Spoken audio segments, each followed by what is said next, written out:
Hello everyone, it's your host, your friend, your boy, Jet Black, the one and only, here with another exciting video. And in this video, I'm going to be talking a little bit more about Dark Knight's Metal.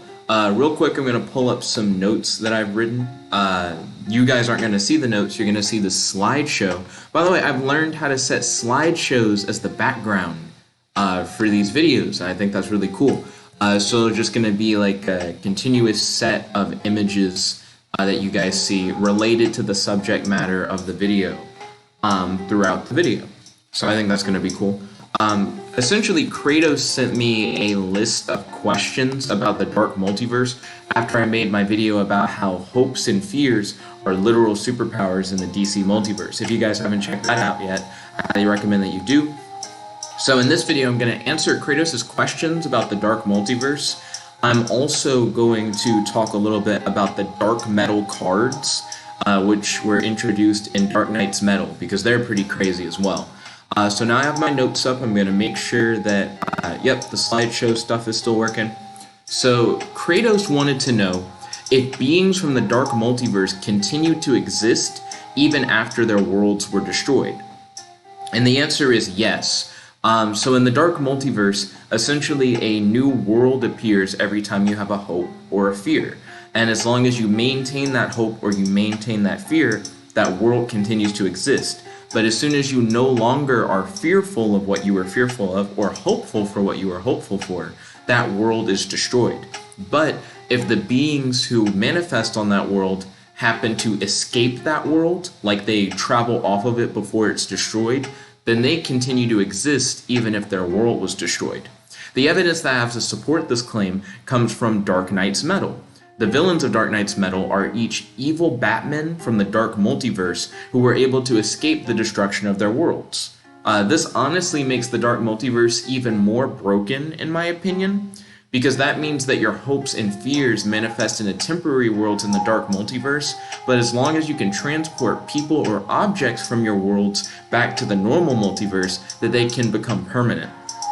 So all you have to do is hope for a world where there's like some kind of device or being that you want, and then hope that that being has the ability to travel between multiverses and that they want to travel to you for whatever purposes that you wanted that being or object for. And then it comes into existence in the Dark Multiverse, it travels to our multiverse, and then after that, you just have that thing.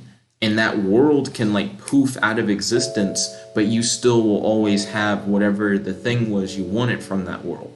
So you can just create worlds to get objects and beings that you want, rather than to have to like try to struggle to maintain the existence of those worlds. Another question from Kratos, do you have to hope or fear that your Dark Multiverse worlds are inhabited in order for them to have a population? And I would say no. It seems like entire worlds populated with billions of people can be manifested by a single hope or fear that doesn't have to specifically say that the world is inhabited by all these like people. For example, the Batman Who Laughs is a Batman from the Dark Multiverse who's like part Batman, part Joker. And he's more or less a fear of Batman's. He's afraid that at some point he might end up becoming more like the Joker. And because of that fear, the Batman Who Laughs world comes into existence in the Dark Multiverse. And that world is full of billions of people, but it's not like Batman is consciously afraid of like, and there are going to be billions of people there. You know, that's not necessarily like, he doesn't have to consciously fear for billions of people to exist on that world. That world just will have billions of people. So the answer to that question was no.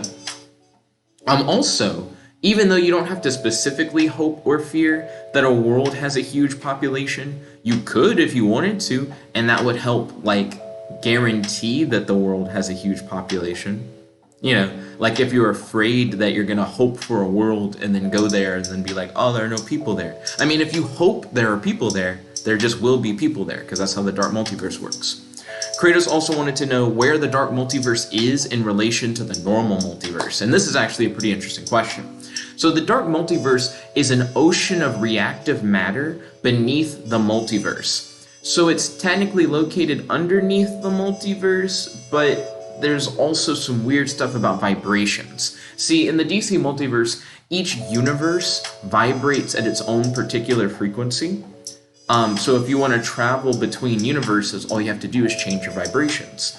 And it's even mentioned that in the Dark Multiverse, like in order to travel to the Dark Multiverse, it's also just like a vibrational shift between like the normal multiverse and the Dark Multiverse. So when they say it's underneath the normal multiverse, they could be saying that it vibrates at a lower frequency than the normal multiverse. And then it makes the underneath thing make a little bit more sense. But this also means that characters like Vibe and the Flash, who can manipulate their vibrations, can travel between these different universes and multiverses. So the Flash could potentially come up with like a world that he hopes to exist in the Dark Multiverse, change his vibrations to then travel to that world, grab something from that world, and then travel back. And Vibe could do the same thing. In case you're not familiar with who Vibe is, Vibe's whole thing is that he can manipulate vibrations, and he normally fights off against interdimensional threats. That's like his big thing. But Vibe and Sideways are very similar characters. They both just more or less create portals between different places. Vibe normally can create like portals between like different dimensions and Earths, and Sideways can create portals that allow him to travel not only across like Earth, but even into like the Dark Multiverse. Sideways is more or less just like a more modern version of Vibe, but made into his own character, if that makes sense. But I wanted to talk about the Dark Metal cards. So the Batman Who Laughs brought these specially made cards from the Dark Multiverse. They're made out of dark metal from the Dark Multiverse. And essentially, if you hold one of these cards in your hand, you have the ability to manipulate reality.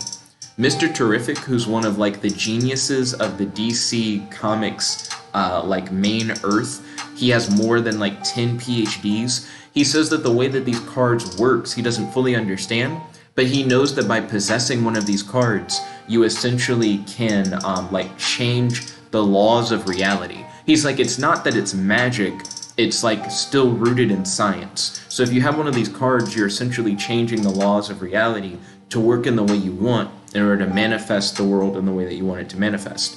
And the Batman Who Laughs actually handed these cards out to Batman's Rogues Gallery and had them manipulate the reality of different parts of Gotham as a part of the storyline Dark Knight's Metal Gotham Resistance, or The Resistance, or something like that. But those metal cards are pretty hacks, and I imagine since the dark metal comes from the Dark Multiverse, if you hoped for there to be a world where there were all these like dark metal cards, and that on that world there was a device that could transport those cards to you by like manipulating their vibrations to send them from the Dark Multiverse to your multiverse so that you had those cards, you could then essentially just create a world that gives you cards, and now you have cards, and now you can use the cards to manipulate reality. So then you can kind of do whatever you want. So again, the Dark Multiverse is pretty broken. The Dark Metal cards are pretty broken. Definitely give me more of you guys' questions on the Dark Multiverse. I'd love to do more videos like this where I just answer your Dark Multiverse questions. But I'd like to thank you all for watching. If you guys like this video, make sure to smash that like button, favorite, comment, subscribe, and ding ding ding, ring the notification bell to be notified whenever we do these videos. Search from your boy, Jet One Only, logging out. Make sure you check out my video, These Superheroes Do Not Exist. It's about a project that I'm working on with John Mason. Peace, guys. Chickadee guy.